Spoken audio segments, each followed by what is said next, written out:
And your name is? My name is Bert Holland. Okay. Titus. Get there. And this is my thunder buddy. Wow. Alright, we're just gonna have to deal with it, I guess. No, I don't want your kisses though. He's just going in. Alright. So I'm here with Bert Hong, who's gonna be discussing the same things we've been discussing in the last couple of interviews. Experiences with suicide, how it affected their life, ideas for fixes. And as you can see, Titus the Border Collie is giving him all the love. He just met him 5 minutes ago. So we're dealing with that at the moment as well, but we're gonna have this conversation right now and see what we get out of it. So, Bert, I want to know, what's your experience with suicide, if any, not necessarily yourself, but whether it be someone close to you or perhaps the death of a celebrity bothered you in some way. And so what's your experiences with that, and how has it affected your life thus far, from the time that it happened up until now? Alright, so my experiences... Basically, my first experience came from hearing the news of a friend I went to school with that he had committed suicide. And I didn't really know that he had committed suicide. I just found all of these, tributes to him back in the day, like on MySpace. And I was trying to figure out, so I was digging deeper and deeper, and I found out, oh, he did kill himself. So then I decided I needed to dig a little bit more to figure out why. And all it stemmed from was a girl relationship went sour, didn't turn out the way he wanted to, and that was it. And from there, I started noticing a little bit more, like a bunch of people started committing suicide that I saw on the news, more like famous people, but I didn't really know any of them until Robin Williams. Right. I was like, why? Why Robin? Why did he kill himself? Even though I've always watched the movies, seen interviews, seen him like outtakes, bloopers. Happy guy, cool. One day, no, he killed himself. And then the main actor, or the main villain rather, from Kill Bill. Mm-hmm. But I think that was like not intended to happen. It just happened that way, and he was just left there in that closet. And then Chris Cornell. Well, Chris Cornell didn't really affect me as much because I wasn't big on grunge and Soundgarden.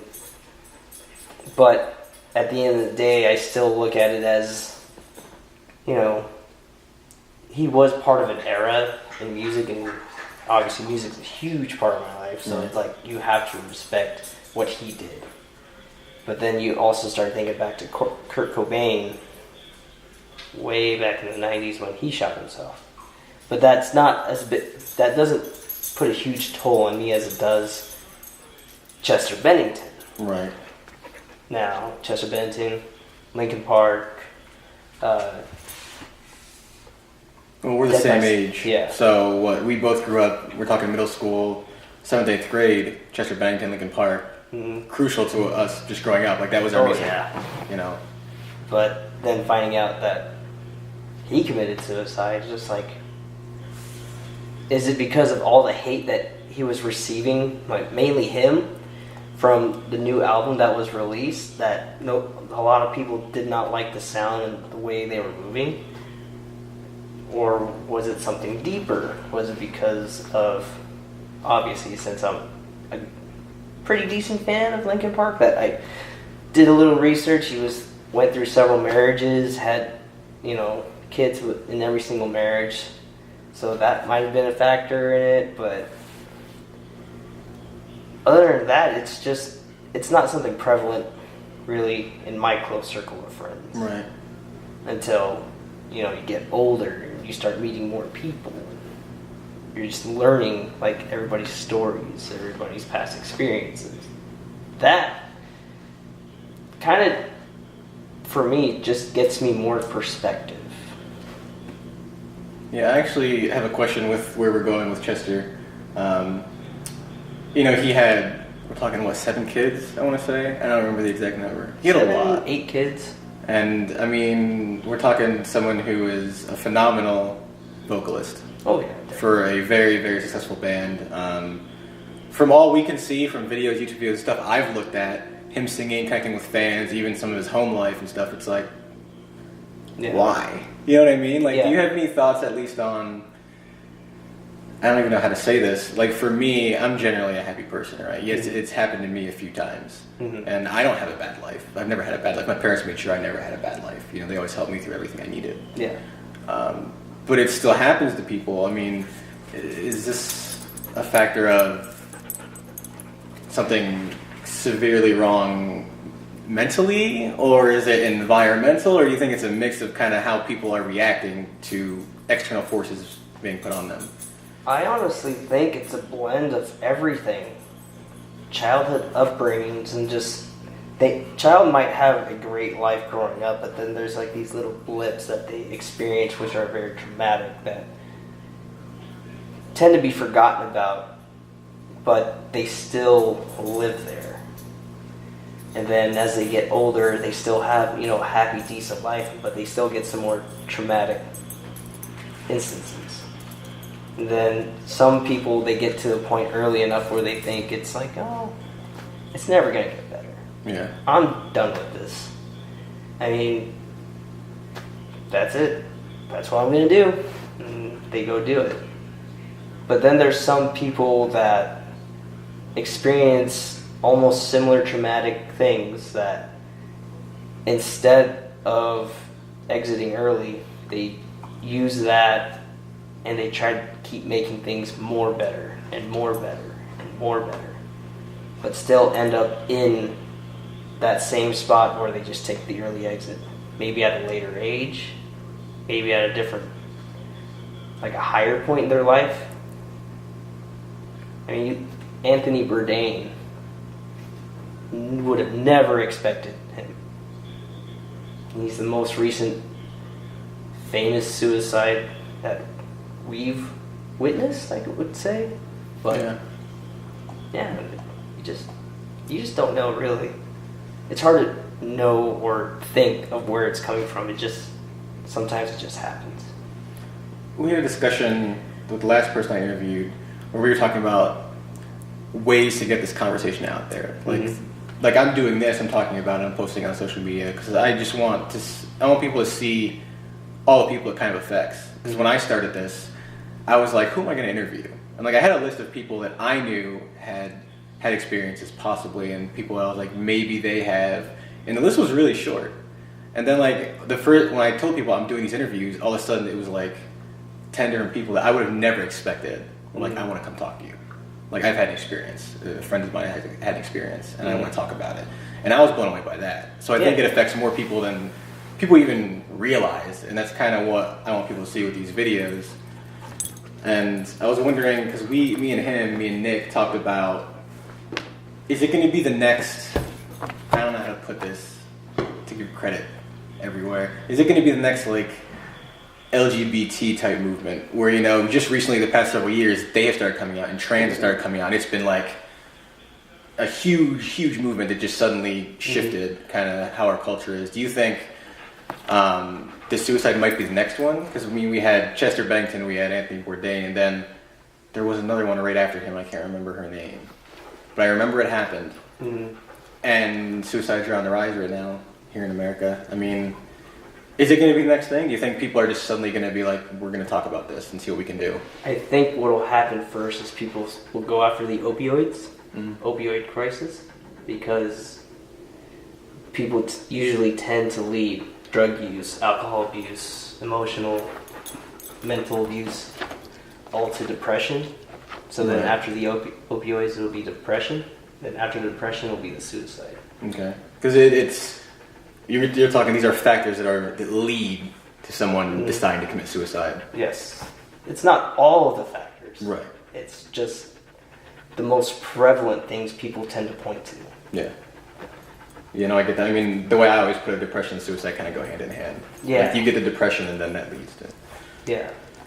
But then there's some people that have like the bipolar depression disorder that they'll be happy and then real low. Mm-hmm. But for some reason, they still continue living. They don't see that early exit as an option. They just continue living for whatever it is that they do. And I guess it makes them stronger for it every day, but they just still have to keep fighting. Right. That's actually, it's interesting you say that, because that's the way I describe it to people. Mm-hmm. When they ask me, like, well, how did you overcome suicide? I never did. Mm-hmm. It's like, it's there daily. I feel like I always tell people it's kind of not necessarily in the back of my mind. Like, I'm not waking up thinking, I'm considering it today. It's not necessarily that. It's more just like, I feel like I have to dedicate a percentage of my brain power every day just to be able to kind of hold those thoughts back. Like, when bad things happen, I have to dedicate some brain power to be like, this is not a big deal. Like, this is fixable. I've been through this. In the end, I'm going to be all right. Yeah. So I don't think it ever goes away. And like, I went through cognitive behavioral therapy, and people are like, oh, well, then you're cured. Well, no. Like, I learned how to cope with it. I learned how to deal with it on a daily basis. And I think that's what helps me the most. And I clung to studying philosophy and just learning new things to help me in my daily life to be able to just deal with it when it comes up. And I don't think, in my personal opinion, I don't think we're ever going to like find a cure. I don't think there's ever going to be a medicine that's going to be like, this will make you not commit suicide, you know? Yeah. I don't think that's ever going to be a thing. And when I asked the last couple of interviewees, like, what are you going to do to help fix this? Neither of them could say, like, well, we're going to have a cure, because I don't think it's realistic. Yeah. Like, I don't think it's ever going to go away. 100 years from now, we're going to have suicide. But we can do what we can now to lessen it as much as possible. Yeah. I don't know where that starts. Like, I that's why I'm talking to people, because I just want to know what people's ideas are. I want to know where we start to fix this. Well, if you can relate it to a problem that was a major issue in the U.S. back about a decade and a half ago, was teen pregnancy. The percentage of teen pregnancy has gone way down from what it once was. So now, how did it stop? Was parents started having conversations. Other adults started becoming more prevalent in the lives of those that are have a bigger tendency to become pregnant at an early age. So, mainly high schoolers.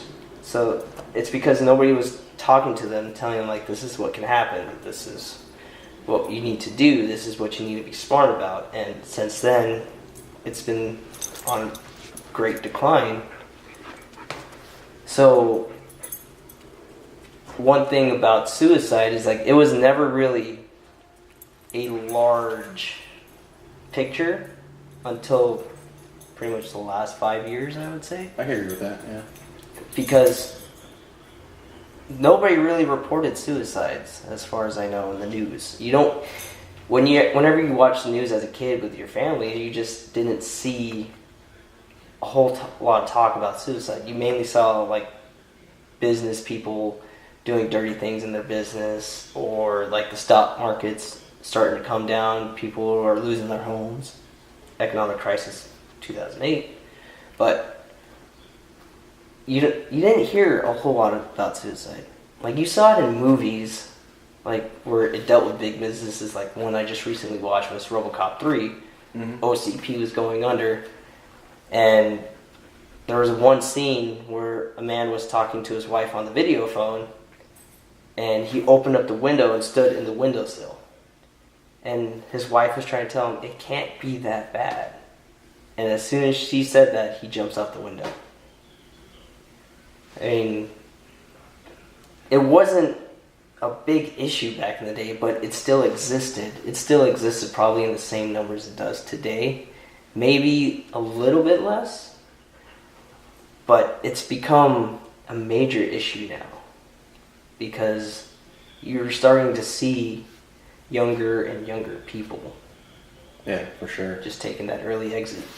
The amount of teenagers in the statistics that are committing suicide have been drastically going up, like children and teenagers. So that's on the rise, and we're seeing that. And you mentioned kind of like what we are exposed to younger with the news and school and things of that nature. Do you think that educating people on suicide in, let's not say like elementary school, but maybe like middle to high school, like, do you think that's a good start? Like, do you think that maybe not necessarily we need to implement a class, but do you think just having a conversation of some sort next to perhaps like the dare, like the drug conversation, do you think having a conversation about depression and suicide is realistic things that a lot of people do go through depression, as like realistic things that young adults can expect to go through? Do you think the education is a good idea of some sort? Yes, but I really believe the education about trying to handle emotions and learning how to cope and become stronger from dealing with depression and thoughts of suicide needs to come from parents. Not in a strict form, but like, you know, educating them, like showing. And it sucks because you would have to start exposing them a little bit early in age where you think like you shouldn't be seeing certain things, but you kind of have to in order to start the conversation early so that they can start obtaining knowledge and understand that like this thing happened in my life and inside I feel like I'm being torn apart and just being destroyed. How can I continue my life? Well, the child would have to learn how to take a step back, gain more perspective. Because I think that's another big issue when it all around that leads to everything is perspective. Mm-hmm. There is a lack of perspective in this world at this very moment, and I can see it. Whether you believe one thing or another, it's like from your own little bubble, you need to actually be able to step outside that bubble and see everything. You gotta put the pieces together to your own puzzle, but from the outside. If you can learn to do that, I think you can understand your situation a lot more. You can't necessarily understand somebody else's situation, but you'll get better ground with yourself, I think. No, I agree with that. When I was going through CBT with my therapist that I actually finished in April, that's kind of like what I learned to do. Mm-hmm. Like I said earlier, I don't think you're not going to cure it. No. You know, she just taught me to take a step back and look at everything. You know, I would go in, she would say, well, what's going on? And I'd let her know, this happened today, I worked on this business today, whatever I was doing at the time. And she just gave me exactly that perspective. Mm-hmm. Like, well, look at what you're doing. You know, when I'm down, way down in there, and I'm just like, everything I do is wrong, this is horrible, I'm a failure. But with the CBT, she showed me that, like, even when I was really down like that, the things I was doing were small goals that could lead up to larger goals. And that helped me look at it and say, I'm not doing that bad. Yeah. You know, and I was able to wrap my head around it and say, this is just depression, or these are just feelings that my brain's reacting to that are unhealthy. Mm-hmm. And that I need to look at this from a logical standpoint, take a step out of my own skin, and just look at the overarching situation. Yeah. And say, this isn't as horrible. This isn't, you know, it's like the walls of Jericho are not falling. Mm-hmm. You know, I'm going to be all right. So that definitely helped me. If you had... Okay. If you had all the money and resources right now at your disposal, in 2018, right where we're at, suicide's on the rise, what would you do? Like America, or the world came to you and was like, suicide's an issue, we're looking to you, you're going to fix this. What is the first thing you implement? What's the first thing you do? Start the conversation. Yeah. You know, you can't do it with just one mind alone. Yeah. So obviously you need more perspective. You need more people. Yeah. You have to not necessarily convince, but you need to be able to tell people what the mission behind your goal is with set amount of money and that what it is you want to accomplish. And whatever you do, or whatever I would do, would not necessarily be in saying that I will get this and I will, you know, stop suicide completely. Because that would be an absolute, and you can't really deal with absolutes. You have to deal with the reality, which is, I may not be able to stop this, but I'm going to do my best to provide an education to people that I would feel are in a higher risk of committing suicide. So I would figure out plans. I would figure out, free classes, try to create safe spaces that people can go to do like rec stuff, write music or art, or find us just a quiet place to read a book. Whatever the thing that can help people, relax and become more self-aware is what I would do. I don't think money would be the biggest issue. It just would be getting the people together, really. I can agree with that. And that's what I'm trying to do. Yeah. Is just talk to people. Because we can put all the data and statistics we want on the news. Mm-hmm. And I can look at it and say, look, there's numbers. They're bad. Yeah. But we don't have... Why don't I see like a news anchor bring in people who have suffered and saying, let's just talk about this real quickly. Yeah. We're so caught up in the things that are going on with politics and things right now. And I think we need to look at some other problems that we're having. And there's good movies and documentaries and TED Talks. One that I can't remember for the life of me right now, but I know that the movie is going around in several smaller theaters about the guy who jumped off the Golden Gate Bridge and survived. Mm-hmm. And he's been very outspoken about suicide and things like that. And why don't I see him on mainstream media? I've seen them try and bring that documentary in theaters, even here in Vegas. And I was following one because I was interested in going to see it, but then it said, not enough tickets were sold, we had to cancel. It's like, why is that happening? Like, this is something we should actually be supporting. This is something we should be going to see. Like, why isn't this up on the news sources? It's a very hush, type of deal. Like, it's there, you accept that it's there, but nobody wants to talk about it. You think it's one of those things where in the back of people's mind it's there, but if they don't have to acknowledge it, they can pretend it doesn't exist. That's how I describe things sometimes. It's like, if it's not in their daily life, if they don't have to acknowledge it around them, they can just pretend it doesn't exist, and they can go on with their daily life without that negativity. Yeah. And the world is...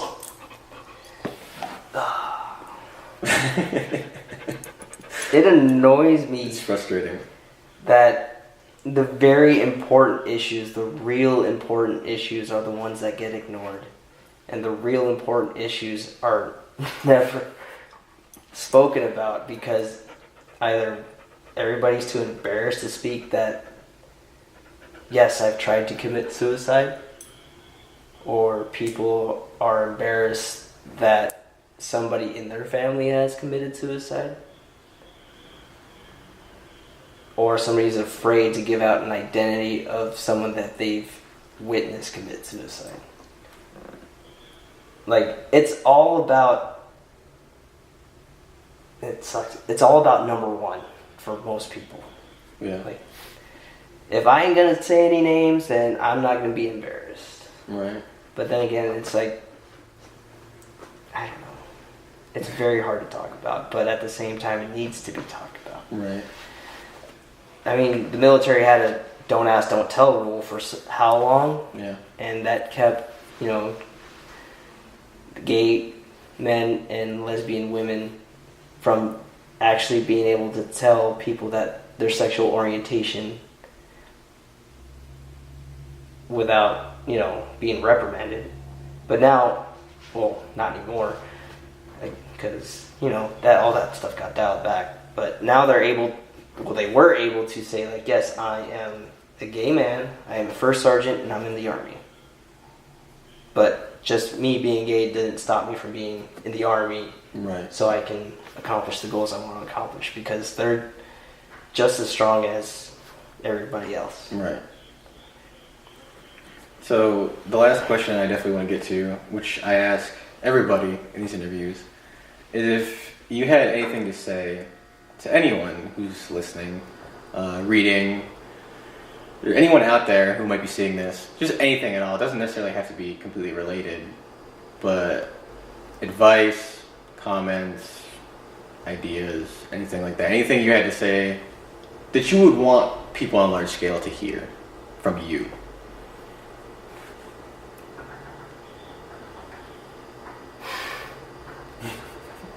It's been said before, but help is always around. It may not be your closest friend or your closest family member. It could be just a random stranger you meet walking down the street, or it can be that homeless person that sits on the corner begging for change. You meet some amazing people, especially out here in Vegas. Yeah. Just kind of walking around. You just stop. You just stop someone like, hey, I need help. Yeah.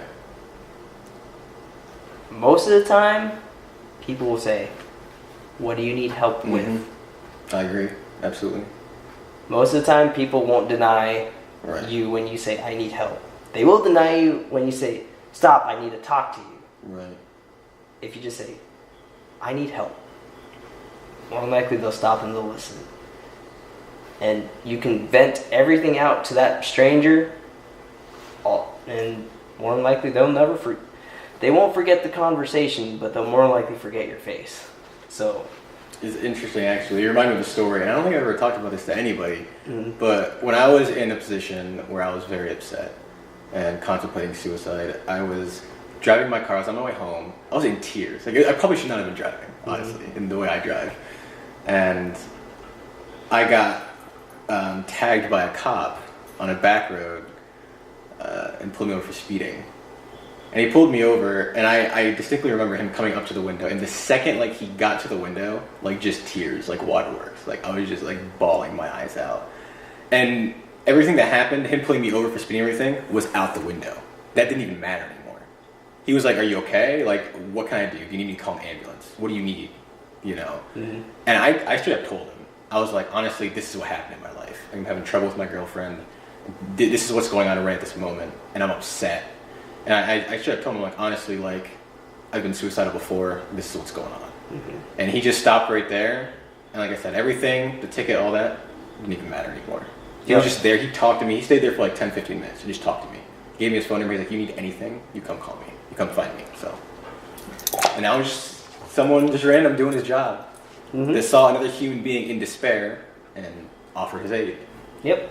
And most humans will do that, but there are some people that just won't care and just will keep walking. But it's also difficult for the person to ask for help.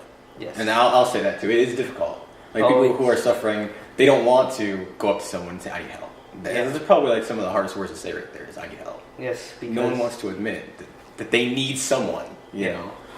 I mean, that goes anywhere. Like, if you're trying to hang up a picture and the picture's 50 pounds, but the hammer... Okay, so before our camera died, you know, this is a process. First time doing video, camera issue. You were discussing how asking for help is difficult. Yes. You were saying how, you know, you're putting up a picture frame, hammers on one side, nails on the other side, but you don't want to ask someone to come help you because I don't know if it's ego, if it's people want to do things themselves, which I understand. It could be a lot of things, but for me, I have problems asking for help because I don't want to bother people. That's the big thing. It's just you don't want to bother anybody. You don't want to interrupt their life for something you think is meaningless. Like, and then there's parts in the back of your mind where you're like, yes, I can do it, and I don't have to stop them from what they're doing to help me do this. Right. Like, that's the way I think a lot of times. Like, yeah, I can do this, or it's like or if it's like something outside of work, I'm like, I don't want to bother people with the problems I have, like financially or physically. So it's just really, you have to develop like the ability to be just independent, but at the same time know when you do need the help. And that's always going to be the hardest thing. It's teaching people like, hey, this is the time that you need help and you need to find it. This is not the time for you to try to help yourself. Yeah. Yeah, it is. It's difficult. Even for me, hearing it from parents and people close to me when I was going through everything, and people just being like, you need to ask for help. But me being stubborn is like, I want to do it on my own. Like, I want to be able to overcome. I want to be able to say, like, I did it. Yeah. You know, and sometimes you just need to ask for help. Like sometimes you can't do it. Sometimes someone's more experienced or someone's trained or, you know, people have already gone through it. And that's kind of like why I'm doing this. Like I've gone through it, and maybe I can use that experience to help other people. Mm-hmm. So it's tough. The whole situation is tough because it's not a problem. It's just like we're gonna throw money at this tomorrow, and it's gonna fix it. Yeah. I mean, no amount of money is going to fix this problem. No amount of money is going to bring back those that have already, have already gone. And the reason why I'm doing it this way is because I think this is the only way. Yeah. Like we have to talk about this. We have to discuss it with everyday people from different walks of life. And we have psychiatrists and we have psychologists and people who study these things. Mm-hmm. And we have the data and we have the statistics. We have all those things. But I just think that there's a part that we're missing from the normal everyday person, which is why I wanted to grab people from just different places and be like, hey, let's just talk about this. Let's see what your ideas are. Let's see if we can come up together with a solution of some sort. Yeah. Because I don't know personally, and like you said, if you had all the money and resources, you don't know personally what you could do. You know, use that money and resources and fly everyone to the same place and say, hey, let's talk about this. Yeah. You know what I mean? Like and our options are so limited. There's also a terrible saying, and it's really terrible, but unless you really start to think, like, is it really that bad? But a bad plan is better than no plan at all. Yeah. But having a somewhat decent plan that has a good start and can lead to something great is better than a bad plan. Always. Yeah, and you just reminded me of another saying. With me with philosophy, I always have like the daily reminders, and I follow this stuff on Facebook so I could see like the quotes and all the cool stuff. And I saw one the other day. I forget who said it. I believe it was Marcus Aurelius. It was something relating to something he said, since he's one of the big philosophers. And he said, the obstacle is the way. Yes. You know, when you're going somewhere, when you're trying to do something, that obstacle, like that part where you're trying to figure out how to continue, that's the way you have to go. Yes. You got to figure out how to get over that. And that is exactly the way you go. So when there's a brick wall, like right now, we're like, what do we do about suicide? Having a conversation, or there's not enough of this on the news, or this, like that part, that obstacle, like news media is talking about this, that's the way we need to go. Mm-hmm. For starters. Yeah. You know. One of the things that you see on Facebook all the time is like, this child committed suicide because of this, or this person is now dead because of this. But the only thing you really see on the news is like the celebrities, because obviously more people in the world adore that certain person over just the everyday Joe. So what if you took away the importance from the celebrities committing suicide, and just left it as like a banner update that scrolls on the bottom? So not like a major news story. So what would happen then? Would the idea that suicide exists decline? Or would people want to dig into that more? Like, why is this not as important as what the anchor is talking about? But yet, I see more people become enraged about the small things that are lit up in the banners than what the anchor is talking about. I see more posts on Facebook about, this subject or that subject. But when it comes to suicide, depression, everybody's always going to say, get help, find somebody, do this, do that. But is posting on social media always going to help? No, not really. Yeah. You kind of segue me into a question. I haven't asked anyone this yet, and I've had my own opinions about it. Last year, it was probably last year, I started watching 13 Reasons Why, season 1. You know what that's about? No, exactly. It follows a small high school in a small town, I guess, and a young girl commits suicide, and this has already been decided pretty much before the season starts, so it already happened. And she left behind these 13 tapes for every single reason why, leading up to why she did it. And she releases them to the people that were the cause of it, basically, to listen to. And when that first came out, I didn't watch when it first came out. It took me a while to be able to be comfortable just sitting down and be like, okay, I can watch this, you know. But when it first came out, I remember seeing news stories saying like, this is not the right way to go, and people like bashing the creators of it, saying that by making this TV show, you're glorifying it. Like showing it on TV and talking about it is glorifying it, so more people do it. Do you believe that? No. That show was hard to watch. I'll tell you straight up. Like I don't believe it glorifies it at all. I don't see it that way. There was actually a scene where they showed it, and there was no sound. It was just very. I couldn't even. It was hard for me to watch it. You know. Yeah. And I don't think that seeing that glorifies it at all. Like I don't understand. I guess that argument. I guess for you, it would make it more of a reality. Yeah. Like it glimpses into a future that could have been, or like a past that could have been. Yeah, and the show really follows like the effects that had on everybody, the town as a whole. You know, her immediate family, all of her friends, people who didn't necessarily know her very closely but knew who she was. Like it showed how it affected everybody. Yeah. And I think something like that is a really strong message, because you know people say when someone commits suicide, they're transferring all the pain they're enduring onto everybody else. Yeah. And yeah, I mean, I agree with it, but at the same time, I always say like, but why is it okay for that person to have to harbor all that pain? Like it's one of those things where it's like this person has to deal with all that pain, or they transfer on to all these people. No matter which way you go, like someone's dealing with pain unless they can overcome it, of course. But I think it was a good idea to just show the effects it had on everybody. Yeah. Because I think it's reality. You know, someone commits suicide and it's like a ripple. Yeah. That's what that documentary was called, The Ripple Effect, about the guy jumping up the Golden Gate Bridge. But yeah, it just showed everything, and it was difficult to even just watch that. Yeah. Like her parents entering her room and stuff. It was just like I didn't like seeing it. You know, I don't think it glorifies it. I really don't. No. I never got that argument. I don't think a lot of shows that are created that are very relatable to real life experiences glorifies the subject. I think what it does, it just helps make things more of a reality. It helps push perspective.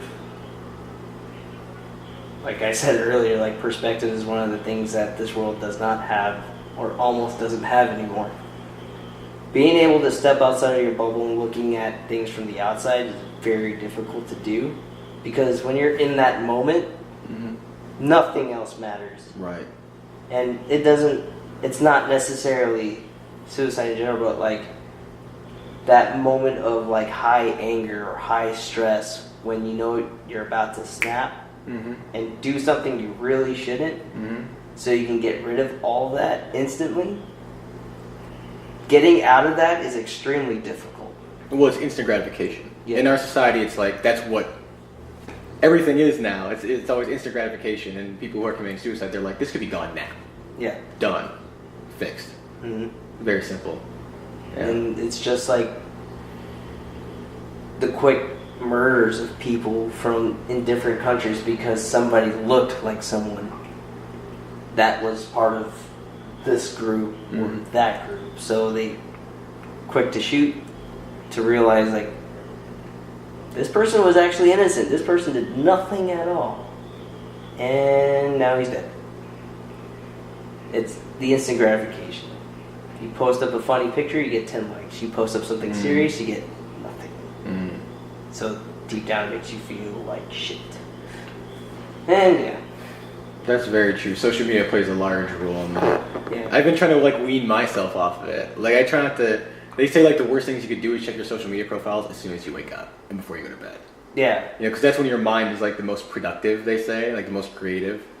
And I've been trying to get myself away from doing things like that, because that is also another way that I was able to help myself. Like I kind of stopped watching TV. I stopped watching the news. I don't have cable. Yeah. Because I don't want to wake up, turn on the news, and for example, there's a school shooting. Yeah. It's like when you wake up, again, are getting ready for work, and that's the first thing you see, that sets the precedent for the whole rest of the day. Sometimes the whole week. unless you're like me and you see that and you're like, you just ask why, and then you just take that step back. Yeah. Start observing, but then you see everybody's reaction to that little story, and you're just like, but why are you so angry about it? It's interesting. What are you doing to actually help fix the situation? Yeah. Being angry and posting these hateful and like just angry comments, period, doesn't help. It doesn't get a message across. It doesn't fix the situation. It's kind of like spreading negativity almost. Yeah. Like you're just adding fuel. Because what I see a lot of times is just fingers pointing at each other, blaming each other, when it's everybody. Yeah, the collective. Or like blaming objects. Or Yeah. blaming things or events. Yeah, like you can't blame like an individual or a single thing. You have to blame the whole society as a whole, because we all pretty much built this thing up to what it is now, and are now only realizing that, or barely realizing that maybe this isn't the way we're supposed to do things, and that we should actually try to change it. I mean, now we have groups that are fighting about whether the earth is flat or round, whether there is global warming or there's not global warming. And then there's the age-old debate, and this is going to push so many buttons, but the age-old debate about religion and does God exist or not?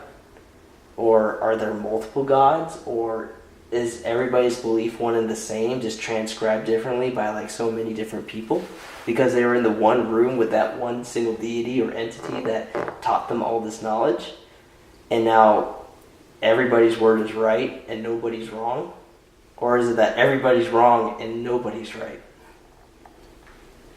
Yeah, and you said about kind of when we were discussing tossing blame around, I always wanted to add that, like, I feel like before anyone hops on to comment, hops on to reply, goes into their work and complains, oh my god, did you see this happen? Like, I like to tell people, like, look within first. Like, did we create this? Like, this was probably our fault. Yeah. Like, we created this. We were responsible for this society. So I think that that's another part of it, especially with the suicide thing. Like, maybe this was all of our fault. Like, maybe we should look within. Like, one thing that 13 Reasons Why showed was, like, bullying. You know, like, we created that. Yeah. Like, we're not doing anything about that. Maybe that's another thing we gotta look at. Like, when we were discussing the causes of suicide, not, like, suicide is the main problem, but you gotta look at the branches that kind of lead to it first. Like, depression and negativity in the media and things like that. And I think that we need to hit all those first. Like, you gotta get the little things leading up to that issue. And you got things like bullying, you got things like the LGBT community, you got things like racism, gun violence. Like, all these things are all just pushing into, like, depression and suicide. Yeah. And it's not about, we have to fix suicide. It's about, we have to take care of all these small things. I think we're doing a good job of it right now. Like, we're dealing with the LGBT, the trans community, and we're trying to deal with gun violence. And we're doing our best to deal with things, but I think we have to acknowledge that there's an overall problem with suicide, and then look at all the factors and take it step by step and just work on each little one that's going to cause that problem. Because, like we said, you can't fix the problem. It's unfixable.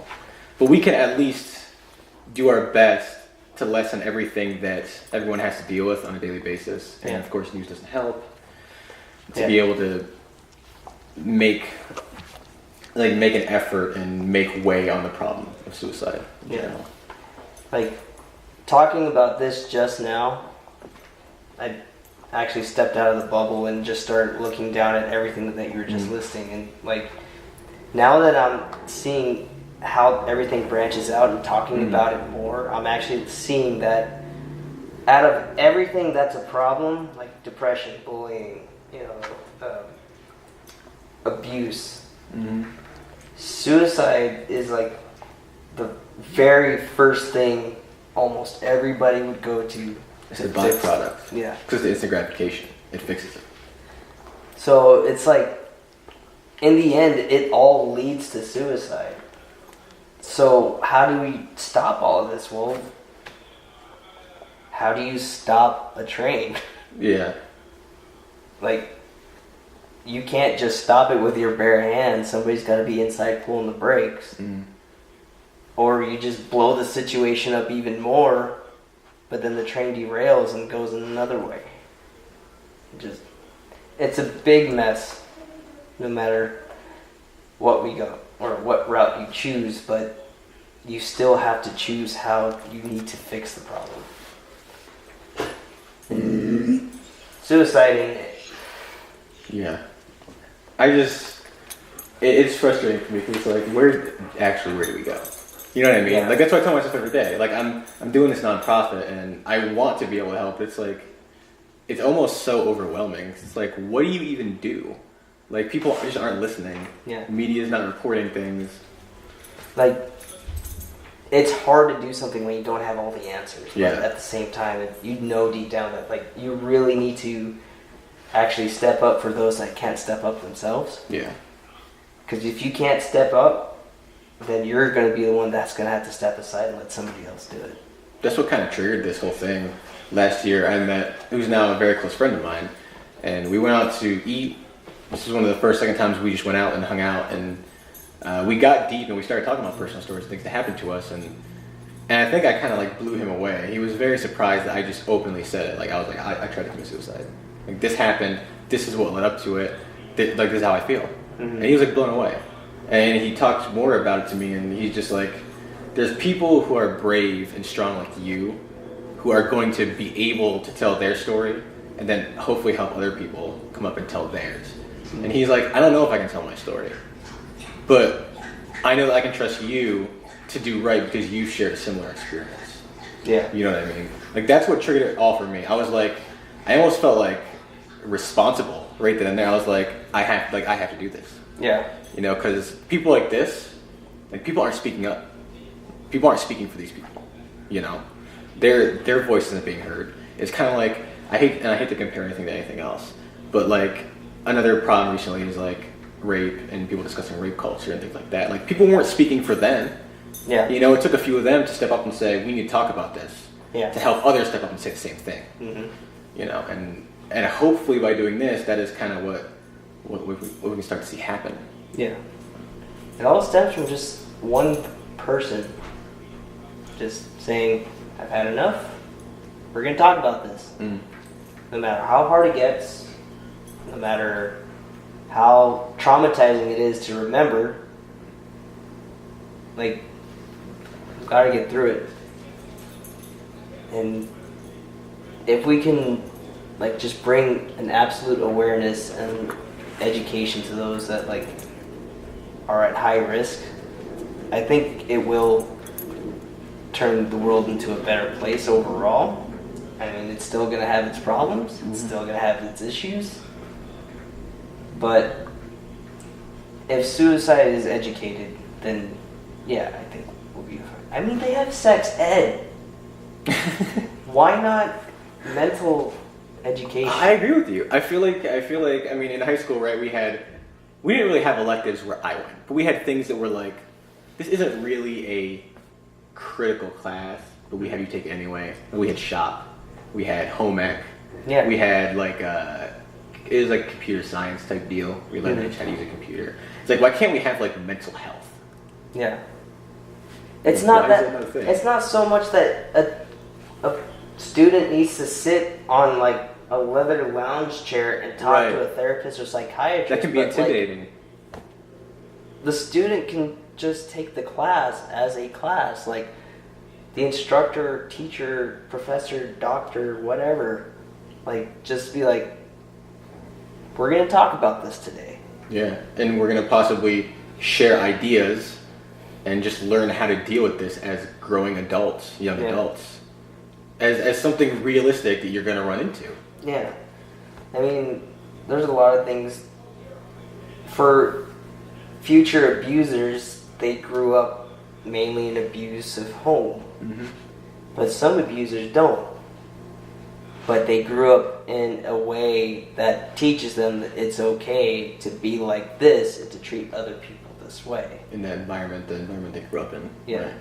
But it's not so much that they were abused, it's just that mentally they were taught this. So another problem with teaching or having a mental education class is that the viewpoints will differ so much that there will be angry parents. I was gonna say, it's almost like having some schools that have a religion Yes. class. Like, it's almost the same idea. Yeah. Right? I mean, I guess you start it slow, offer it as an elective or like an after school activity. Something to teach those so they can help teach others. Because you learn more from teaching as well. I don't necessarily know. I'm trying to recall my schooling now. I don't think we even had a discussion about it. Yeah. Suicide journal. I don't think there was ever even a discussion. I know we did bullying. I know for a fact we had a conference on bullying and drugs. But I don't think there was ever just like a mental health. Like, I didn't even know what depression was. Yeah. Until I was 17 and had dropped out of high school because I got there one day and had a panic attack and just could not handle going in. Yeah. And that's the day that I knew what depression and anxiety was. Yeah. Like, that day specifically, I was 17. And I don't know if that's old enough, young enough. I don't know. Like, can we go younger? I mean, are young adults going to understand? Like, is it too dangerous? It's like teaching religion or teaching anything like opinionated like that. Like, is that too young? I don't know. Yeah. How do we decide that? I think what would do the future generations a whole lot better is like actually teaching the actual truth and the actual history of everything, rather than like the soft, glorified stuff that we learned when we were going to school. Right. But actually learning what happened, actually learning the things that are actual facts will help. And there's going to be so many angry people, but the world will be better for it. It's almost like you're trying to be Thanos and wipe out half of all living things so that you can have the absolute truth that there was too much and not enough. Like now, we're learning what actually happened during the times of Christopher Columbus and what actually went down. Because it wasn't no goddamn happy Thanksgiving, whatever, Yeah. It was torture. Yeah. There was destruction. It was basically, they were like Vikings and they were plundering for their own pleasure. But we need to learn more truths and less soft facts. And it's almost like we're actually going backwards in that regard. Like, I don't want to bring up political discussions because I always know how that goes. But like, what we're teaching in school, I feel like we're just trying to safeguard our kids more. Yeah. Like, we're trying to protect it. We're trying to be so overprotective, and then they get out of school and they get into the real world, and the real world's not going to be nice. Yeah. Like, reality sets in, and it's like, then what do you do? Yeah. Like, we need to teach reality in school so that you're prepared for it when it comes. Yeah. You're not going to be baby forever. No.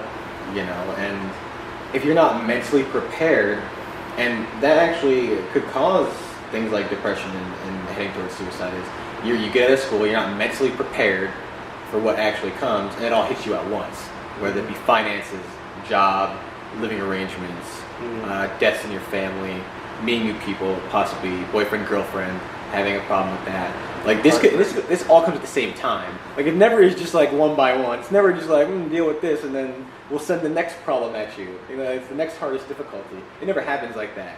It's always like, when I'm upset, someone's like, what's wrong? It's like, well, let me list it off for you. Because I have a full list in my head of what's wrong.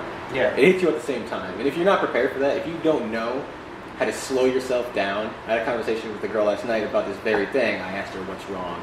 And she goes, it's going to take me a while to explain it. I'm like, if you look at it like that, the world is on fire.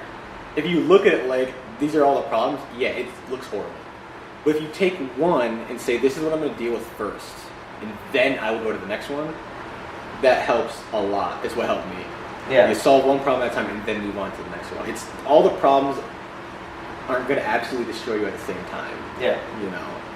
It's like the whole theme of this discussion. That's probably what I'm going to use for the title. Is like this perception. Yeah. That's just what it is. And then that's something we need to teach. Maybe we don't need to have a suicide class or a mental health class. Maybe we just need a class on like how to perceive reality and the world that you're going to be exposed to once you leave high school. Mm-hmm.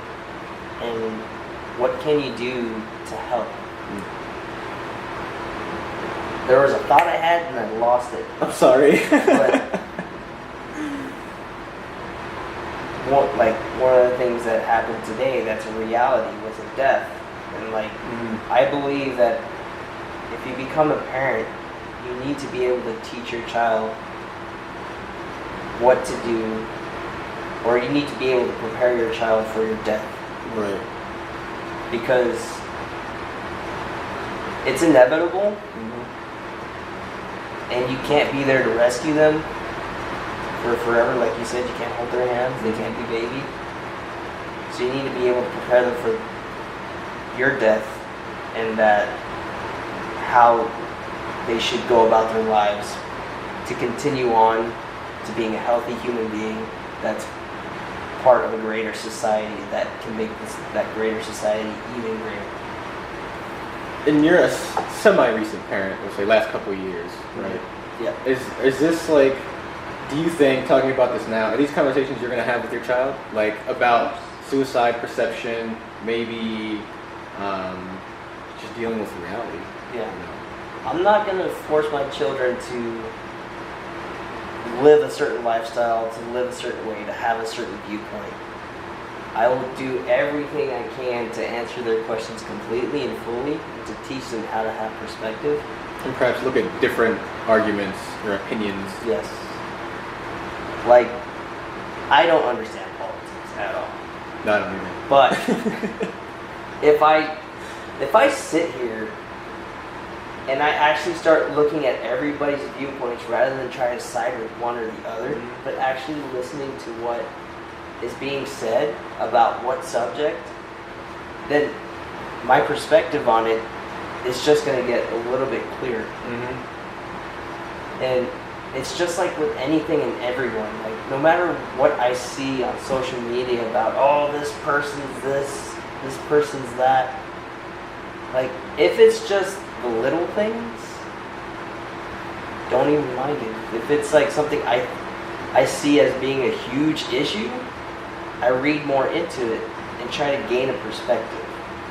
I really don't try to lean to one side or the other. I just try to be as neutral as possible and gain as much perspective. Because I grew up the youngest in the family, and I grew up watching all my other siblings and my parents make mistakes.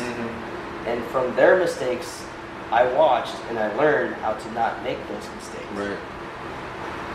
The problem was I did not learn how to go about it the right way. Right. Because you didn't experience it firsthand yourself. Correct. Sometimes, like, I try and give advice to, like, my little brother or something like that. And it's like, you just have to suffer. Like, sometimes you have to experience it. I can't give you that feeling. You'll never know it. Yeah. Unless it happened to you. Yeah. Like realizing you've done severely well in all of your high school classes, and then 10 years later you don't know what you're doing in life. Like I do now. Like, I really don't know what I'm doing, but I found something that I want to get into and go forward with. And then taking a practice test. A practice test that was full of actually very easy questions. Now that I've studied a little bit, I got one question out of 10 right. And when I found that out, I was like, fuck. I really, really should have started this sooner. Yeah. But starting now is better than never starting at all. Right. It's like, it's funny because we're the exact age that J.K. Rowling wrote the first Harry Potter book at our age. Yeah. And some people will say, like, well, you're too old for that. Like, motorcyclists, so I come from a motorcycle background, racers, when they get like my age, like our age 27, it's like, you're getting a little old for this. Yeah. And then you look at people like Rossi, who arguably is the best motorcycle rider ever in history. He's like 38, and he still makes the top 3. Like, he's an amazing rider. Yeah. And it just goes to show you, like, you're not too old. You know, and it's one of those things where I went through the crisis in between when I was like 17 and like 21 with my suicidal issues, my first ones, and my fight with depression. And it was like, it's over for me. But then now I'm 27 and I'm like, I started a nonprofit organization to help people like me. Mm-hmm. It's like back then, in my early 20s, I was like, it's over. I'm never going to make something of myself. Mm-hmm. You know, all these problems keep happening and the world is on fire and everything's going to end. And then I look at myself now and I'm just like, it's crazy that the perspective thing, I didn't have the perspective I have now then, you know. Perspective. And I like what you said earlier about listening to people on politics and taking and looking at their perspective on things and taking their opinions and just kind of running them through yourself and just kind of thinking about them. Maybe one of these days we'll grab a bunch of people that have done these interviews or just some random people and just sit down and have a round table.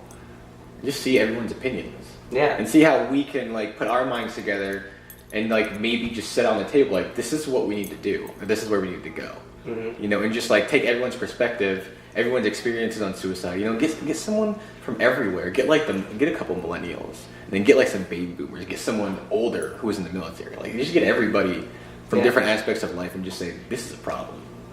What are we doing here? Yeah. And just see what people have to say. And I'll learn things. I've certainly learned things just from hearing you speak. And like I think everyone could just do with some learning. Yeah. I think it would just help in general. Until you can accept that everything you do right, you can take, you know, the credit for. But you also have to take the credit for everything that you do wrong and that you fuck up. That is a start to help, I would think, you know, like, because it goes back to finger pointing, blaming each other for something that went wrong. Like, so we all have to take the blame together. Yeah. We all have to accept that we are at fault. We all have to also accept that, like, when something happens, but it's the right thing to happen, we also have to be able to accept that, yes, this needed to happen in order for us to continue moving forward. And then we also have to accept, like, things that actually happen that are right, that are good, that make you feel great. Like saying good job to somebody when they need it. It's crucial. Yeah. It definitely is crucial. Now, you don't have to, you know, give them all kinds of gratitude all day long. You say, good job. Yeah. That goes a long way. But no, I totally feel that. There's also times where it's like, you can tell them good job, but they did a couple of things wrong, but you don't bring it up. You just say, good job, looks good, keep going. It's when all the negative things add up that you see that they think they're doing right, you gotta like, hey, I need you to slow down for a second and just take a look at this. And then have that step back and look. Look at the whole problem, look at everything. I think that's what we need to do right now with this issue. Is just we just need to step back. We just need to take some time out of the day. Just take a step back. Look at everything we're going through. Not just suicide. I mean, we could look at gun violence. We could look at bullying. We could look at all these problems. I feel like people just need to not necessarily meditate. It's kind of the word I'm looking for, but not really the word I'm looking for. But just kind of like just get out of themselves. Everyone has their own issues, and we're all so filled up with our own issues. But like just take a step back for a second. Look at the problem that humanity is facing, because we're not enemies. You know, I mean, we have countries we're at war with, but we're all humans. Yeah. Like we have to work together. Like eventually this planet's gonna die. What are we gonna do? Like these are things we have to work together on, and they may come sooner than we want. We have global warming. Yeah. And we just as humans and humanity as a whole, it's kind of like the sci-fi movies and the video games that like humanity's got to come together. You know, when we're facing extinction, and we have to fix these problems. But humanity usually doesn't come together on things until it's so bad we're forced to make that decision. Yeah. And I think that we need to learn to, even when those are somewhat further out, it's going to come eventually. You know, we need to stop being so fed up in our own mind of what's going on right now and just look at everything and saying, what can I maybe input to this issue to make it better in the long run? Like, what can we do as humans? Yeah. To help this problem. Like we just need to work together. People need to work together. It's just fighting on the news. Like we just need to work together. Like that would be great for once, you know. it kind of relates to the movie Oh, I'm good at with this. Dr. Manhattan. Watchmen. I read Yes. the book. Yeah. So what's his face created like the one enemy the world had to face together, and that would be Dr. Manhattan, using those time bombs that set off all over the world. Mm-hmm. And they're like, who was it? Energy readings are coming from Dr. Manhattan. Right. What happened? We created a world peace in that theory. Mm-hmm. Could it work? Maybe. Do we just need like an alien race to invade and just drop a couple of bombs everywhere? I don't know. Maybe sometimes it's what you need. I don't know, to kick our ass into gear, right? Yeah, like there's got to be something that everybody be like, okay, this is where we're at. This is where we came from. This is where we're going. If we continue to go from where we came from, this is where we need to be. Mm-hmm. So how do we get here? It's like a turning point, like because right now the suicides are on the rise, and we have celebrities. And it's like I hate to think this and say this, but it's only going to keep going. Like we've had a few celebrities already this year. It ain't over. No. You know what I mean? And it's just I feel like it's going to get to a point, and it's going to hit this point. And it's going to be a turning point where everyone's like, "This is some bullshit." You know what I mean? Like a part of me is starting to think that all of these celebrities that are taking their lives, I think it's them just really trying to send a message, and they're sacrificing themselves for it. I can see that. But I can feel it. But there's obviously people that are like very hurt by those people taking their own lives, that they'll argue that no, they were just battling this, like, but it was a sign that existed, and yet we're not taking for granted that this is what led them to that. We're just focusing on the end result, not the entire process. I mean, you don't build a motor by just taking all the parts and drop it into the bay. Right. And then just say, there's my motor. There's work involved. Yeah, there's time and labor and parts that you put together to make something work.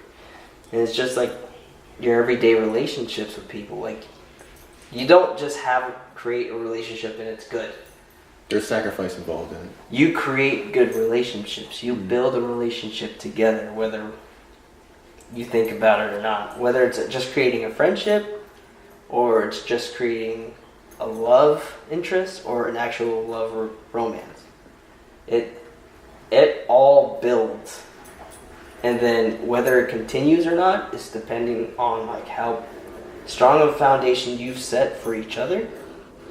Because you don't just set it for yourself, you have to set it for each other. Right. And then you build on that.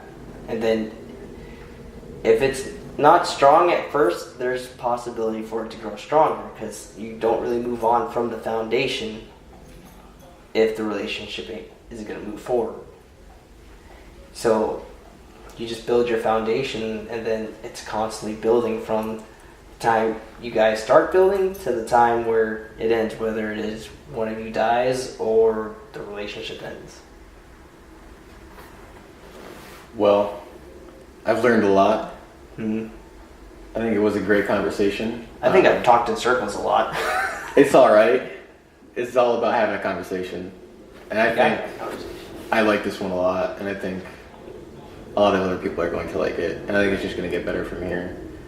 I hope people can gain perspective. Like, that's and the just theme. Understanding some more. That's it. Like, really, you can't be silent anymore. You just gotta talk about it. Yeah, it's that time. So I think that's the right way. I think discussing it is going to be where we go. Mm-hmm. So, Bert, Chris?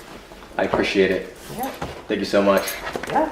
It's fun. And maybe we'll have that roundtable discussion, and we'll just get some people together and we should have the discussion. Hopefully it's during the winter time, because it's hot as balls. When it's not 105 out here.